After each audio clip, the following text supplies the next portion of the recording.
Welcome to Beyond the Beef, where we not only talk about business problems, we talk about business solutions. I'm Bob. And I'm James. And we are corporate facilitators for a company called Sequent Learning Networks. Every day we travel around the globe and we talk to companies and we talk to people within those companies who have problems that they feel helpless to solve. We want to help those people move beyond those problems and towards solutions, not only to help themselves, but to help their careers as well. So James. Yes, sir. What is the beef we're going to talk about today? I've got a pretty big beef today. This is your beef? This is my beef. Okay. I'm not going to lie to you. And it's been bugging me a lot. All right, let's go. Why? Tell me, Bob, why can't people put down their phones? Yeah, I know. Why can't people... Now, I'm saying this while mine is right here next to me, by the way. Mine is right here, too. Right. But anyways... I can't imagine. All the Take information two. you need right in this phone, right? But here's the thing, right? I tend to be a social person. Okay, I like to talk to people and whatnot. Yeah. And I go into the city, a couple times a week for work when I can. And when I'm on the train, or I'm traveling at all, but when I'm on the train is really the big one I want to talk about. Everybody on the whole train is down like this, typing away like they're solving the world's problems. Which is far better than, hey, But that's how are you? 20 million! 20 million! There's nothing to no! Sell it! Sell it! I told you! He's not gonna... Yeah, I'll actually take them doing it silently. Yeah, true.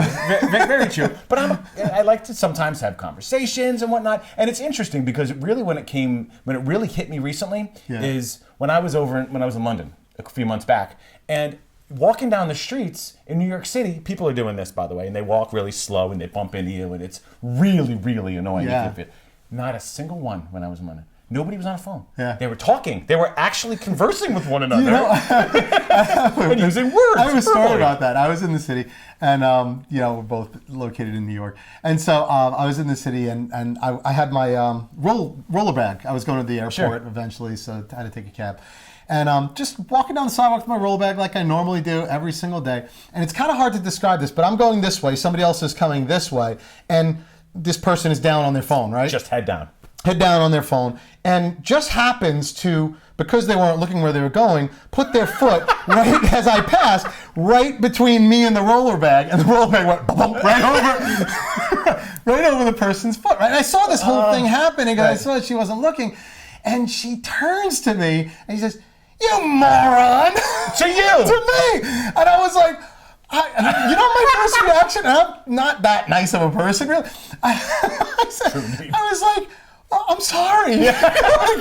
I was so mad at myself afterwards because I'm like, what did I apologize to? She didn't deserve an apology. She didn't deserve an apology. She ran right into me because she was on her phone. Anyway, I can relate to what you're talking about. It's unbelievable. Thank you for letting me get that out. Yeah, good. I've been holding that one in for a long time. Thank you. Good. That's good.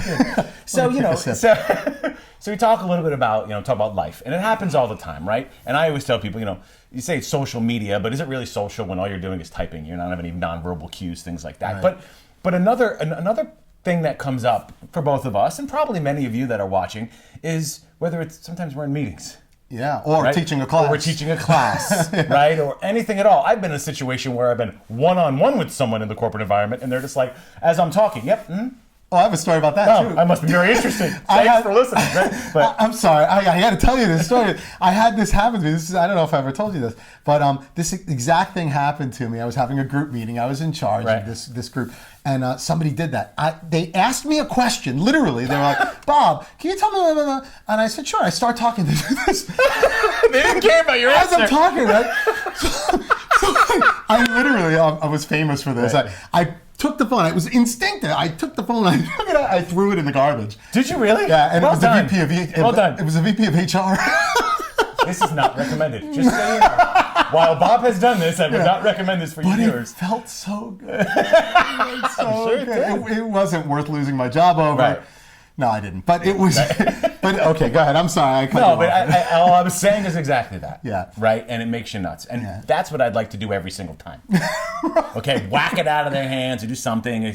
Because what it tells you as a speaker in front of the room or as somebody holding a meeting is, I really don't care what you're saying. At all. I am very uninterested and I don't care. Oh, worse than that, it tells you as a speaker that I'm more interested in what this person is saying. This person is saying, right, exactly. And that's the worst thing of it. You know, look, I mean, we gave an episode on active listening. Sure. And what happens when people aren't listening to you. And I think this ties into it a lot. Agreed. There's definitely some level of responsibility on the person that's doing the talking to keep people's interest. And go back and check out that episode. You'll get some tips on what we think about that.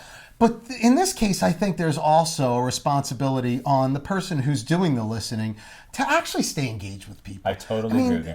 It's almost like this phone, and it does it to me too. It's like a gravitational pull. It keeps calling me, man. I just want to. I have to do it. Becomes a force of habit, and not always a good habit. And I think we really have to, as employees, get into the habit of putting this down, really letting it turn itself off. Right? I mean, actually turning it off in many cases. Absolutely. Because nothing is so important, and I really think it can be really rude, and you're missing key things that people are saying. It takes you a long time to get restarted again. Once you've got your head in an email or some text or something else, to get back engaged with the person who's actually talking to you real life, it's hard. You know? There's no doubt about it. And to go on to that too, you know, it's a matter of being present sometimes too. Yeah. You know, you have things to do. You know, I know myself, I've made myself a promise that when I have work to do and I have things I want to focus on, I turn my phone off.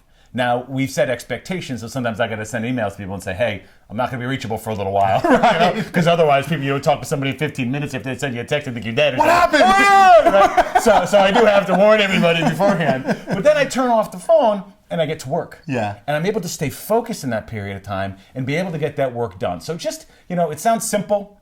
Kind of simple recommendation is if you really need to focus on something, be present on what you're focusing on, what you're working on. Turn the phone off, leave it to the side for a little while, because they do, as you mentioned earlier, you know, there are studies that have been done that say you pick up that phone when you're in the middle of working on something, it takes 15, 20, 25, 30 minutes to get your head back into what you were working on. No doubt. And study or not, I've experienced that all day long. And I think a lot of that time is spent trying to catch up to what you missed. Right. So it makes sense that it's going to be that high. Sure. So I think that's a good suggestion. You know, obviously, if you're talking to someone, you do have to keep their attention. Absolutely. There's no doubt about it. But if you're listening to someone, don't be rude. You know, put the phone down. Nothing could be so urgent. And you know what? If you want to have your head stuck in the phone, then don't pretend to listen to somebody else, because you're not. And I think that's basically it. So probably a good way to leave this episode. I hope you got something out of it, or at least maybe you feel better, because I did. Bob does. Therapy for Bob, by the way. No doubt about it. Thank you for your beef, because I guess it was mine too. I guess it worked out all right for you. Again, like always, we'd love to hear from you. So if you have something that's on your mind, the beef about you, or something that you deal with in your business life every day, go ahead and leave it in the comments. We'll try and address it in a future episode. Also, be sure to subscribe, and we'll see you next time on Beyond the Beef. Thank everyone. you.